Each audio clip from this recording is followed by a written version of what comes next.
Hey everybody, welcome to another awesome episode of Coffee with Tracy. I am your host, Tracy Osborne. With me today, with this wonderful birds chirping in the background, I love that little background noise, is Loren Michaels Harris. I'm really excited to talk to him. We are going to talk about how to grow your message for the masses today, which, as you all know, as entrepreneurs, if you can't get your message out, what are you doing, right? So let me read Loren's bio, and then we'll get going. Loren Michaels Harris is a motivational speaker, author, recording artist, and foster care adoption advocate. Loren speaks nationally and internationally on topics such as the ripple effect, speaking and living authentically, and how to grow your message for the masses. Loren aged out of the foster care system after having been moved between a total of 22 homes in just a 5-year period. Loren shares with all he meets what he describes as the tools of the trade, those elements that, when properly utilized, will open enormous doors of possibility to all who seek a fulfilling and purposeful life. So welcome, Loren. Thank you. So happy to be here, Tracy. My gosh, 22 homes in 5 years. That has to do a number on your everything. I can't even imagine. I was thinking about it this morning as I was getting ready for the show, and I'm like, in my early 20s, I was pretty unstable, and me and my oldest daughter, we bounced around a lot. So, it got me thinking, gosh, she was young, between baby and 3-4 years old, but sure, it was still really hard on her. She still mentions today how it was still kind of hard on her, bouncing around from apartment or home to home, town to town, state to state, until I figured out where in the world I wanted to live. So I can't even imagine what that's got to be like for you, going from foster home to foster home. What did that do to your confidence, your self-esteem?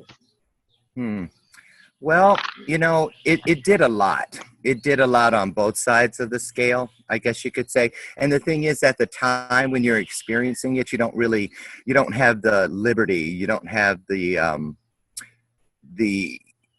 what, I don't know what to even call that. You just don't have time or the energy to try to figure out what's happening. Right. You're really just trying to stay above board, keep your head above water, right? But I have a clear understanding of what it was doing. It was preparing me. It was just like anything else in life. It was a season. It was the season that had to be. I didn't understand it at the time, but it was grooming me, if you will, for the season I'm living today. So now in retrospect, it was worth it. If I could go back and change 1 second of it, I wouldn't. It was difficult. It was a challenge. It was unexpected. It was a lot for a kid, but you know what? In this life, whatever you're going through is to get you through to something that's meant for you. That's how I believe. And I believe that everything that happens, it has a number. Each thing has a place. And you may not understand what it is and why it's happening at the time, but if you just hold on, it'll be revealed when the time is right. It definitely will be revealed. I love that. And I mentioned the confidence because as a speaker, author, with what you're doing now, so many kids, and I don't have, a whole lot of experience with the foster care system. I know when I was little, we had foster care kids in our house, but, great. When I would think that so many kids in that system probably lose their confidence and struggle at least in their early stages of life. So, in order for us and even without the foster care system, so many of us come out of our teens and are like, who am I? What am I doing? But in order to really grow your message and to share your message with people, you have to have that inner strength and that inner confidence. So you do. Where do we find it? How do we get it? Well, the thing is, it's there. It's innately there. There's a seed. I always look at it like this, and with my coaching clients, and just anyone that I meet that has that very question, I always tell people, just whatever you feel you don't have, it's like in the movie The Never-Ending Story. At the end, the princess had the little dot of light in the palm of her hand. Right. And that's what it is. You have an ember. You have an ember to everything you need, numerous embers. But all you have to do is get up and remember, I'm still here. So just that fact alone is a victory. If you learn to celebrate every victory, victories are relative. They don't come in pints, quarts, or gallons. So as soon as you find that victory and begin that celebration, in effect, what you're doing, in my opinion, is you're blowing on that ember, which doesn't take a lot of energy. It's not like you have to wave a big thing and you're trying to get a big bonfire. Every fire starts with an ember, a spark. So if you remember, I'm still here. So I have that ember somewhere within me. All you have to do is put one foot in front of the other. People are always, we get caught up in, put your best foot forward. And a lot of people get stuck there because they're like, well, which foot is it? Well, right. I'll tell you, it's the one that you most recently placed in front. Because now when you place the other one in front of it and then the next one in front of it, you're going to get somewhere. It's when you stand still. Both feet, you can have two good feet, two best feet. But if you don't move them, you might as well have no feet at all. You see? Oh my gosh, I love that. And you gotta remember too, confidence is not a given. Confidence is grown. It's nurtured. So when you said a lot of kids, it stuck with me when earlier you said a lot of kids lose their self-confidence within the system. Well, believe it or not, a great number of foster children come into the system without even having an A, because of the situation that brought them into the foster system. A lot of them have parents that were drug addictions or legal issues or just abandonment, just a plethora of reasons. So it's not accurate for us to assume that a child comes into the system with anything. So, but the thing about it is, in this world, I truly believe, and I believe it's the truth, and the truth is the only thing that I know of in the universe that never changes. So for all of us to be here, we all have the same opportunity. It may not look like it's an evenly, scale opportunity, and it's not supposed to be. All of us are unique. That's why there's DNA.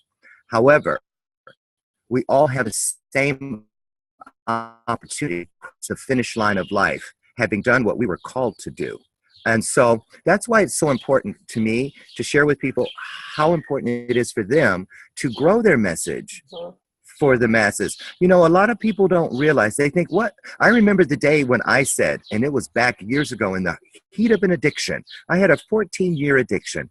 And I was in the middle of that when I saw today, my life today. And I remember asking what I believed to be greater than myself.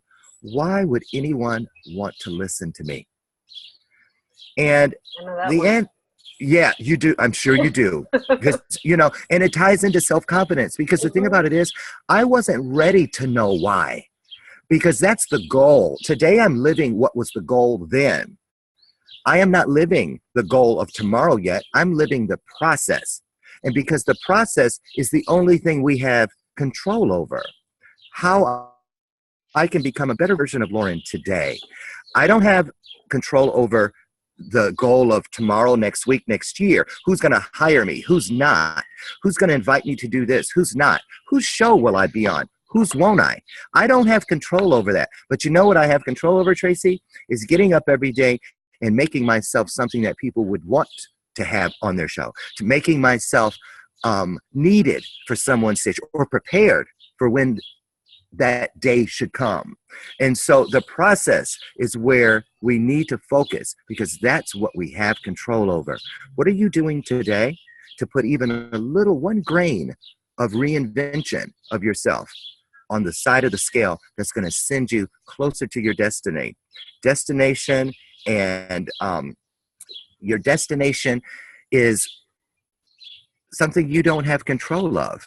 You know what I'm saying? You really don't. But you have control of what you do today. How many people do you know that always say, oh, I want to get started doing this. Oh, I just don't. There's just not enough hours in the day. Mm-hmm. Said it. No. Yeah, we all have. We all have. And here's the deal. I remember when I first got started, and this all started for me by I needed to change the outside of my body. I was so unhealthy. And it showed me that, usually the outside, what's going on the outside of your world is an indicator of what's going on the inside. Right. That's why parents will tell a child when they say, go clean up your room. And they go, oh, why can't I just shut the door? No, because that room isn't in, what's going on in there is going on in here. It's going on in here. So you need to clean it up, you know? So I had to do something. And what I learned from that was, you know, I felt like I made a decision, I followed through, and here I am 7 years since that transformation. I mean, I had a 38-inch waist. I was 60, 70 pounds overweight. And then within a year, I was winning body competitions and beating 22 and 23-year-olds, thousands of them. I beat 3,000 people. And Muscle Fitness Magazine, they were the judges. When that happened, it was like, wow, talk about turn the light bulb on moment. I realized I have a lot more control. I know a lot more about myself than I give myself credit for. You know, we don't know what we don't know, but we also don't, at the same token, we don't give ourselves credit for things we do know. And here's why. Because we have the ability to do things that we don't realize simply based in the premise of we've already lived the hard part. All those things that I used to blame because of those 22 homes and those 8 abusers over those 5 years and everything in between. Tracey, there's things that happened in that time period that I still haven't talked to people about, but I'm getting closer to that point because now today I choose to point the finger at the situation. Yeah, but you know what I do with it? I point it and I open my palms up. Because, you know, yesterday I was on a show called Reinvention Radio, and I was telling people how I got unstuck was this. I got angry at myself because I was botching a suicide attempt in a bathroom, and I slammed the door to the bathroom, and on the back of the door was one of those wardrobe mirrors. And I finally got angry at the right person. I finally pointed my finger and blamed the right person. And that was me. And I'll never forget that moment because I was doing this. First, I was like this because I was going to punch the mirror. I was that angry. And I was like, I can't get past all this. Why can't I get past all of it? Well, you know what? Look right there. See that? That fist? Because I had everything still in there. And all the time when I was pointing the finger at something or someone else, all I did was change the position of one finger. But look at my hand. I'm still able to hold on to whatever. So how can I blame that situation? How can I blame that abuser or whatever isn't right in my life about me not being able to leave something behind when I'm the one carrying it? So that's why you'll see in a lot of my promotional photos and stuff, my palms are open. I use that on stage. Yes, because I put that there as a reminder for me to stumble over because I have to save from me. And I always look at that and remember, keep your palms open. Let things go through you. Let things don't come through me. And if I hold on to something, that's my doing. So I want to leave things out. And this to me, when my palms are open, it reminds me of the importance of forgiveness. I have to forgive the situation. I don't have to forget it, but I have to forgive it and I have to forgive myself. And so I started way back when everything was all those things that we talked about earlier over all those years, which brings me up to being able to do that as a part of my process today. So every night before I close my eyes, I metaphorically look over the shoulder of my life the last 24 hours, and I have to be honest with myself. I look at the things that I should be celebrating that I did okay. I look at the things that were middle ground, that I did okay, but I could have done better if I really am honest with myself. And then I look at those things that I just outright didn't do right, and I learn from them. And I decide tomorrow is a better day, and I will do better. And so now what I've done is I've cleared my buffet table of the day of all those dirty dishes. Because if I don't clear those dishes, the kitchen staff, known as the universe, set a buffet for me to wake up to. And so now when I wake up with a spread. Nothing's half eaten. It's not turned brown. I don't have a remember of what I picked over the day before or gorged myself on. I get to start with a clean slate. And that's very important because then you get up and it's not about you. You know, I think a lot of things that stop us from being able to grow our message for the masses is because we can't get the message outside of ourselves. Many times now that I do this continually, I do it for a living. Tracey, I tell you, I'm not kidding.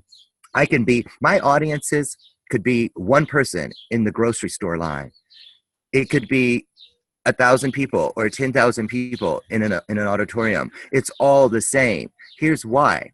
My message to the person in the grocery line is the same message on that stage, because the only thing different about that is if I'm at Whirlpool or if I'm at Fillmore Junior High or if I'm here on your show or talking to a person next to me on an airplane, the truth lived, the hard part, is what's inside every package I give to someone else or offer to someone else.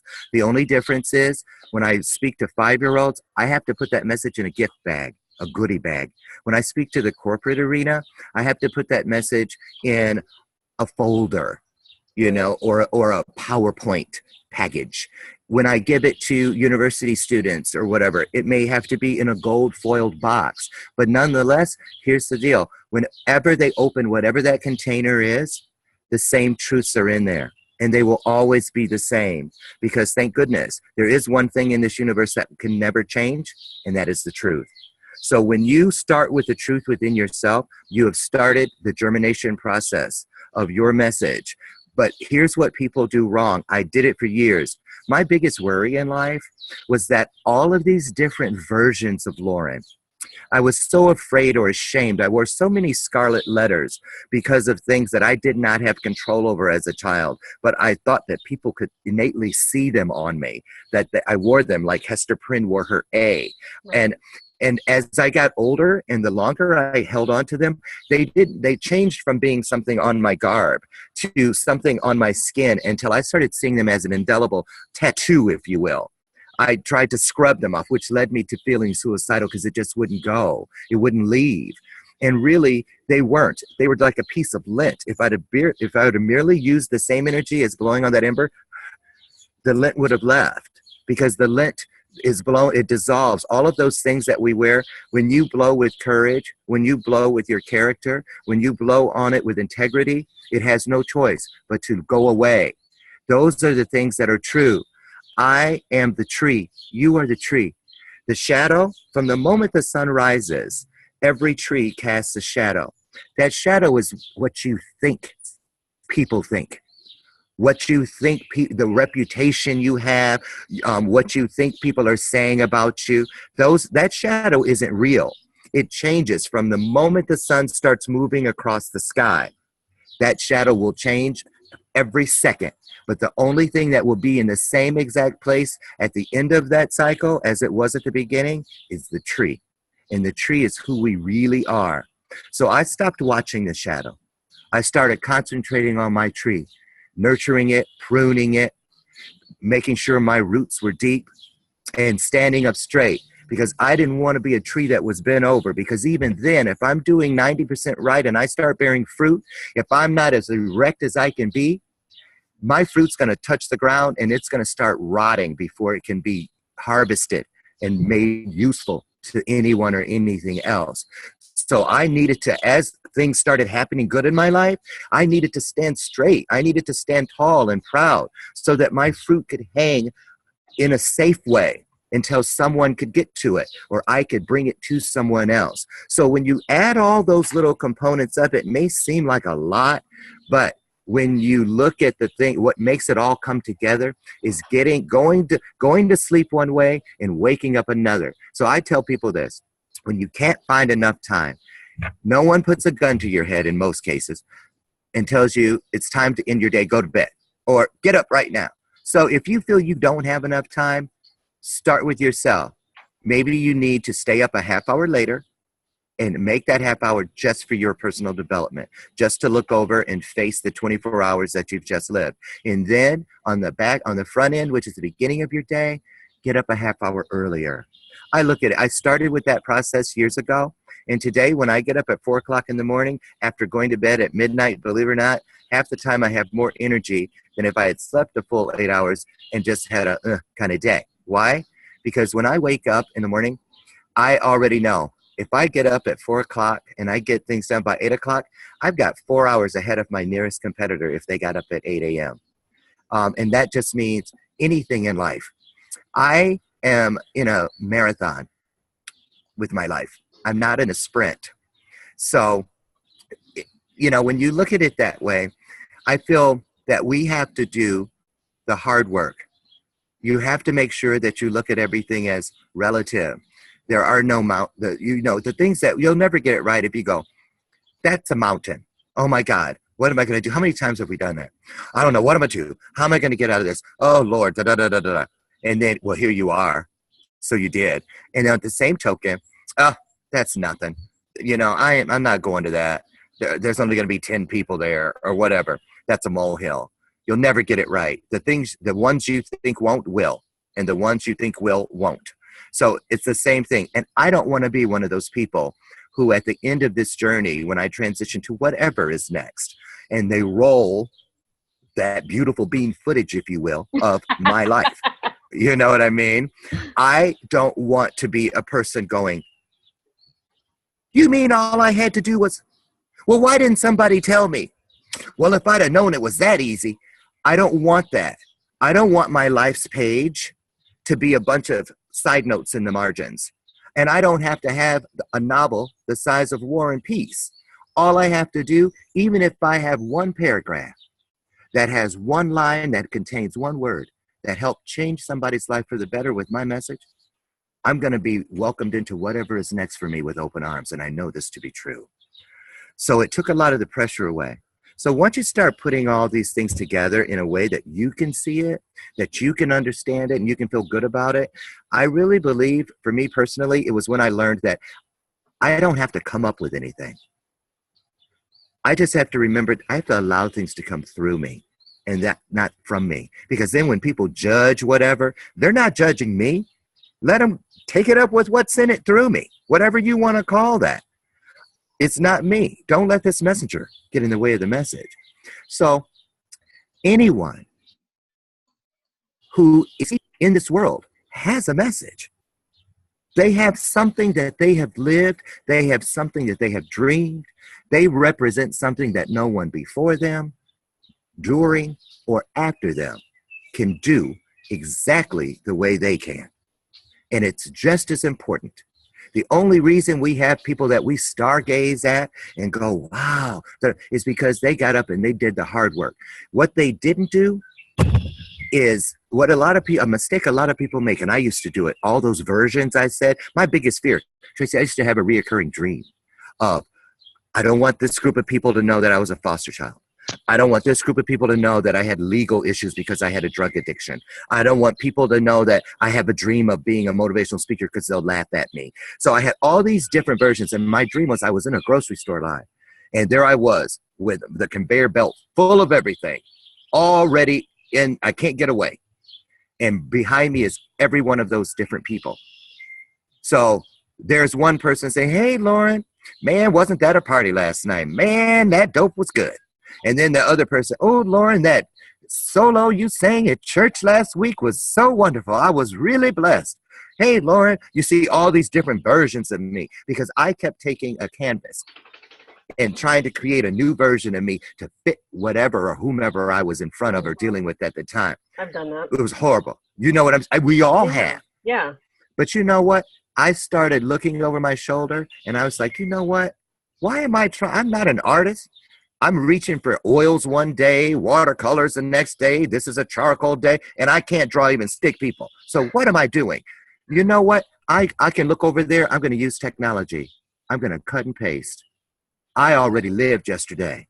And so everything I do to grow my message, I base it on what I learned from my last 24 hours, my last 72 hours, whatever. It shows vulnerability, honesty, authenticity. And when there's a reason they say the truth has a ring to it. Your truths will take you to places you have not even been able to dream about.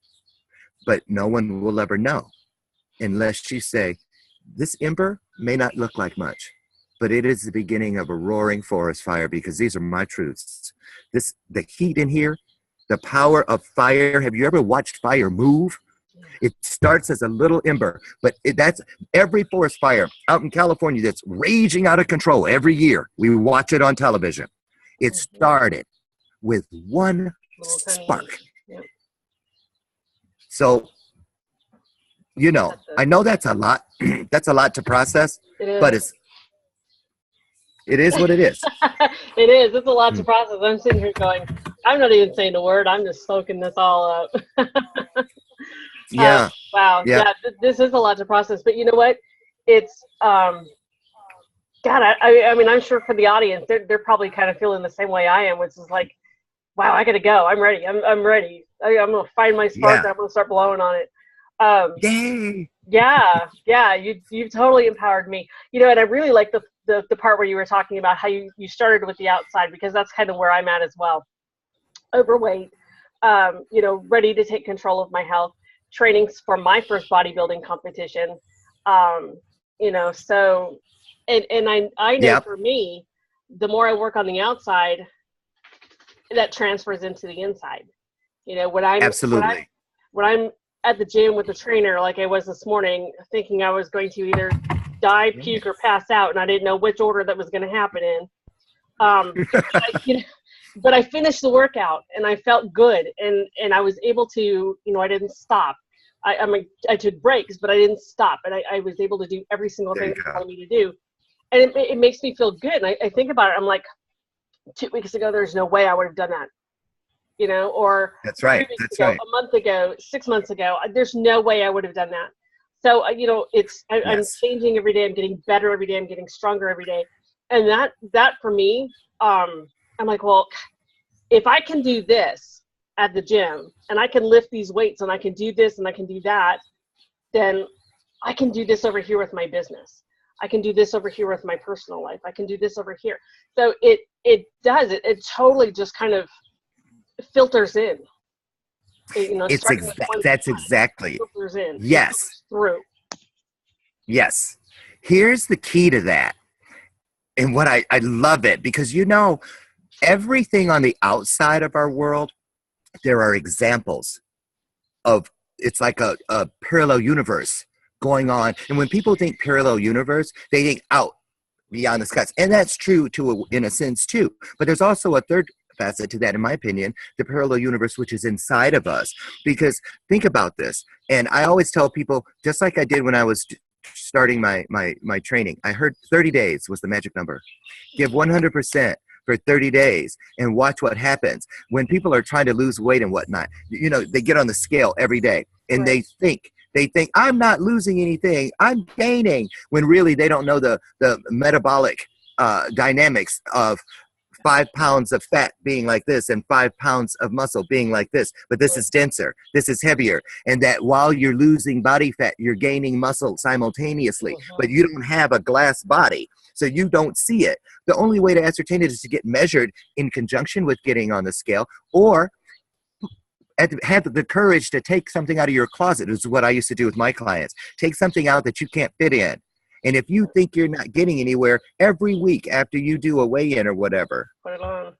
try to get in that, because you can't go by just what you see on the scale. There's something going on beyond you that you cannot see. And when you start seeing, I know it doesn't look like I'm losing, excuse me, but look at this. How can that be? And it must be happening because I can close the pants now. I can fit in this top or whatever it is. And that's how it is in life. If you work on the process, you give it 100% for 30 days even in anything that you're trying to change, you will begin momentum that it has to work from someplace other and make its way to where it's right in front of you. But if you do, you can't be every Tuesday, every other Friday, Easter, you can't treat it like when a lot of people go to church, right. Easter and Christmas Eve. You have to do it every day. You either have to be hot or cold. This universe is based on duality. One or the other. People say, I got so many choices. No, you don't. You really only have one, the right one. But there are two examples of if you're looking at something and it's not fitting, it doesn't look right, it doesn't taste right, doesn't smell right, then look for the opposite. If what's standing in front of me is wearing a hat and has a big nose, the first thing I'm going to do, I'm going to start there. I'm looking for something without a hat and a smaller nose. You see what I'm saying? Because It is the opposite. And because there's only up, down, right, wrong, black, white, hot, cold. Everything is based on halves, one or the other. So, and how important is that? Very. Because It's proven. It's a fact. We make decisions within 5 seconds. So if I can cut it down to only 2, and knowing that of those 2, 1 is right, I look over here. Oh, wait a minute. Something's not right. Okay, done. Boom. I've gone over it within 5 seconds. That's why when people say, how many times has this happened? Man, something told me I shouldn't have gotten that car. I knew I shouldn't have gone over there in the first place. I had a feeling. Your first mind is connected to the creator. Anything after that is second, and it's a guess. Hence the term second guessing. I make so many decisions based on my gut. That's how you have to. Yeah. Which means, and you know what? You can't make those decisions, Tracey, based in fear, false evidence appearing real. You'll never make the right one. You'll be like, and before you know it, 5 seconds is gone. Mm-hmm. I'm like this. Every decision I make, I act like all the money in the world is on a glass table in front of me, and the game show host is standing there, and the clock is ticking down. 5, 4, 3, 2, and you either gonna get it or not. If I don't give any kind of answer, if I let indecision make my decision, I have not made a decision.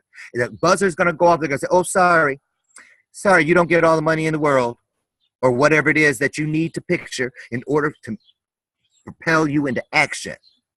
You see, if it's a happy family, if you want your children back, if you want that relationship, people worry about where you hear people all the time.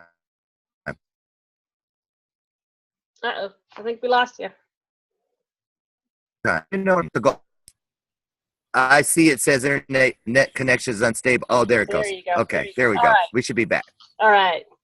Okay. So Tracey, it's like this. Worry about, concentrate on, focus on making yourself worth the opportunity that if you believe it's already on its way to you. Everything in this world should be considered an opportunity intersection. If you're walking down and you say you're stranded, and if I get to that stoplight I see 2 miles ahead, and that's a pretty 2 miles ahead. But if you see that, and if you get there, you don't know if there's any help, a tow truck or someone you can get a ride with, but that's at least where I have the opportunity of crossing something or someone else. I can't see around either one of those corners. All I have to worry about is putting one foot in front of the other and getting to that opportunity intersection. If I have faith that something is going to cross right when I get there, that's all that matters. Even when I get there, I can stand there and wait. Now my chances are double, because not only can see something coming at me on the same direction, I can look both ways, the other way. Now I have increased it by 3. You see what I mean? Mm-hmm. But I only have what's in front of me in my perspective if I stand there and don't get to that intersection, or don't, look at the intersection for what it is, an opportunity to increase my chances, right? And that's why people get stuck. If you want to grow something, water it, nurture it. And to have something grow, you got to plant something. I could have the best soil, the best sun conditions, weather conditions, everything, the best fertilizer, the best garden keeper, which is me. But if I don't put a seed in that soil, I'm going to stare at nothing. Nothing at all. Right. Nothing at all. And the thing about it is, Tracey, my seeds can only grow in my soil. I can't plant them in your lot. I can't plant them in your field. Because that soil is meant for you. For your seeds, and Tracy's seeds only. This show, every time you touch a person, you've sprinkled another seed. And then with the ripple effect, they've taken it and they've planted it and planted it and planted it. And when people, if they just plant one seed, it will exponentially start changing their world. And you have to be patient, because Johnny Appleseed is a story with a reason behind it. You can't sit there. A watched pot never boils. Right. Plant your seeds and keep it moving. You don't get to see everything germinate. You don't get to see every acorn turn into an oak. You just have to plant, and when they roll your beautiful bean footage one day, they're going to show you orchard after orchard after orchard. And they're all going to have your name on it. Or they're going to show you a little dried up Charlie Brown tree. Because, and then again, there's that person going, well, how was I supposed to know? Why didn't somebody tell me? Because you were too busy doing this. Pointing. You got to remember, like it says, when you point that one finger, you better start. What about the majority? These three, 1, 2, 3, They're pointing pointing back at at me. you. Yeah. Get those out of the way. And if you haven't found what's really wrong by then go ahead and point with the one. Because now when you do that, when you get those three out of the way, you don't even have a point anymore. Your hands are open. What you've really done is you've let something go. You've released something. You know that story about the monkey who will starve because he's got his hand down in the thing with the nuts in his hand and he can't get it out, but he won't let go. He'll starve. Right. Same premise. Everything, every fable, every nursery rhyme, everything that anything in this world that has whether it's folklore, Native American, hieroglyphics, I don't care where it's come from. Confucius says anything and the moral of the story is, even the Bible, all those things are treasure maps. Those are clues in the scavenger hunt of life. There's something in there that tells and warns us about everything, or gives us a neon sign pointing, eat a Joe's over here when you're hungry. There it is. Nature. If you don't know what to eat, what's safe, watch the animals. Eat what they eat. It didn't kill them. You see what I'm saying? Everything we need is there. But what does it say? You got to look. Yeah. Oh, I lost you again.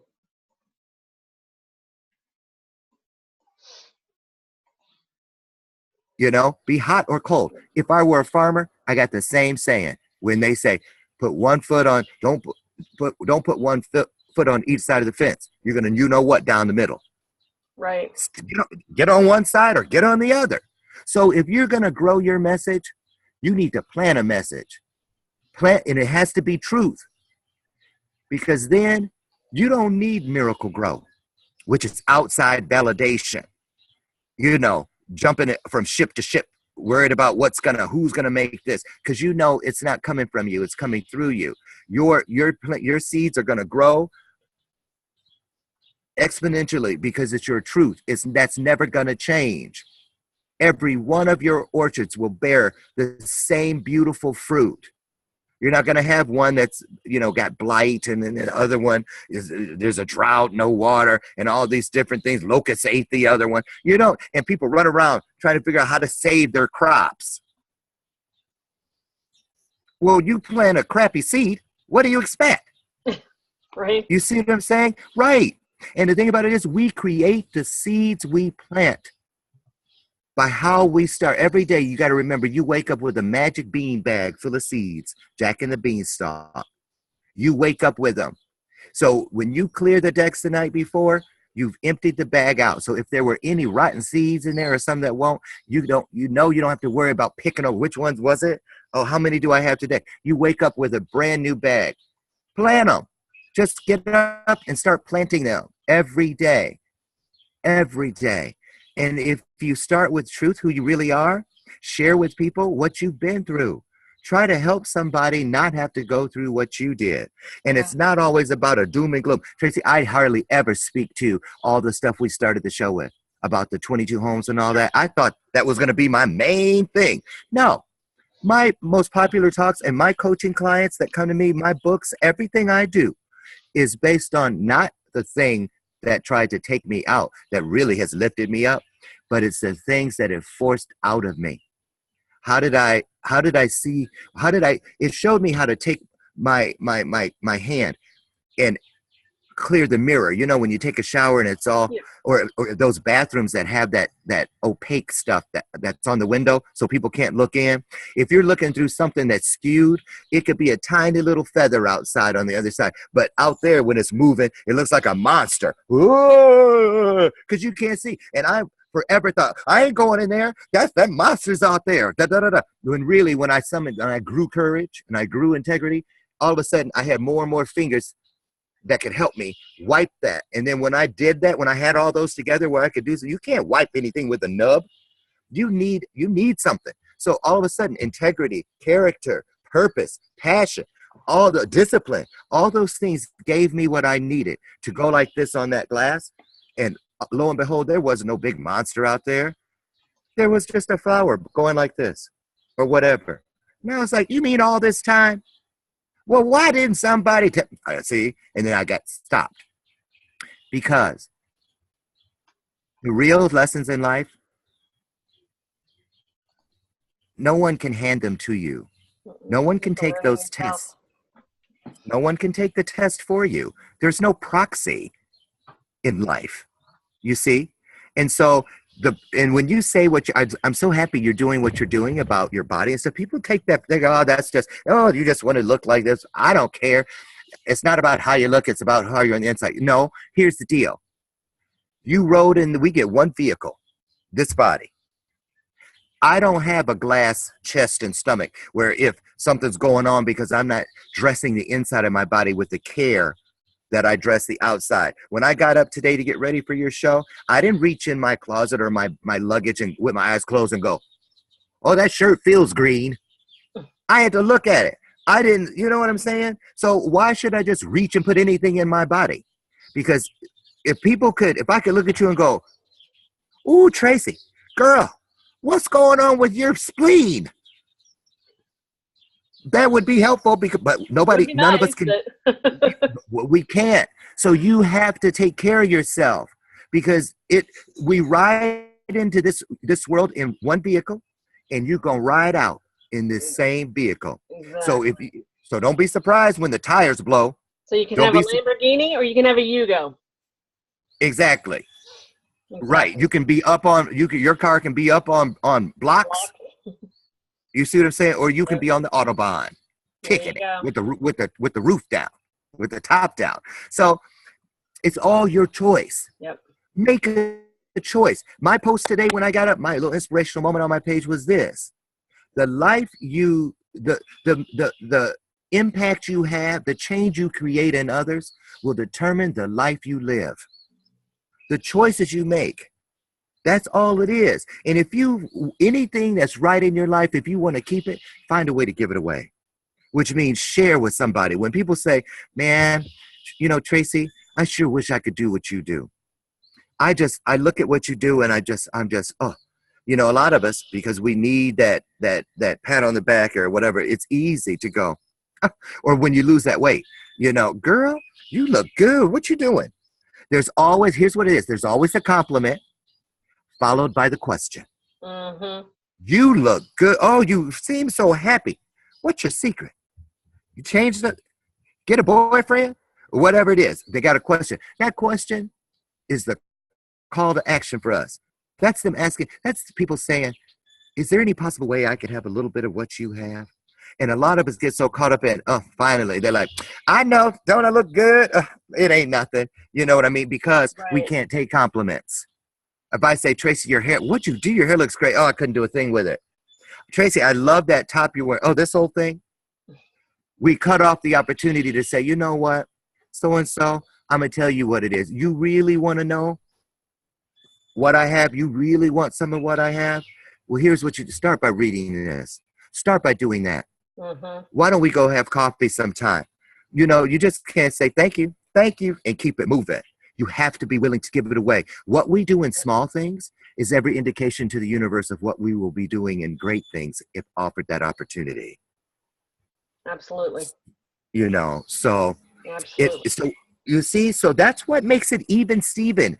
Everybody getting that same fair opportunity, and there aren't chosen ones. There aren't lucky ones. Yeah, we're all chosen. In the Bible, they hear that thing about many are called, but few are chosen. Well, there's a third part. And of those that are chosen, even fewer still will choose. Because it's about free will. Life won't take us kicking and screaming into magnificence. It will not.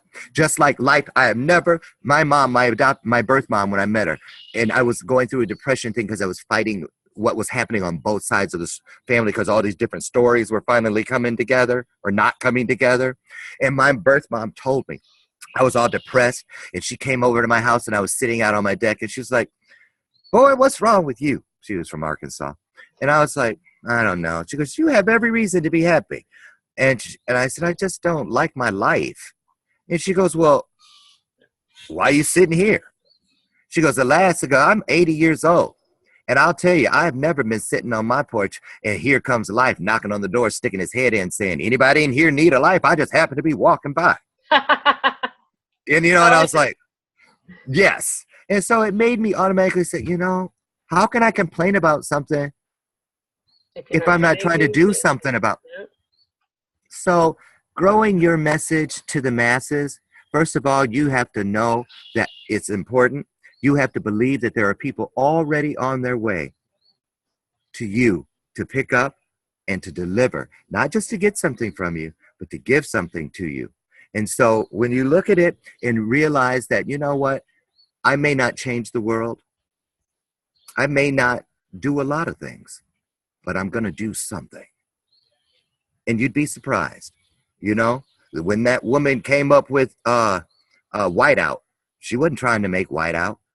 She was doing something in her kitchen.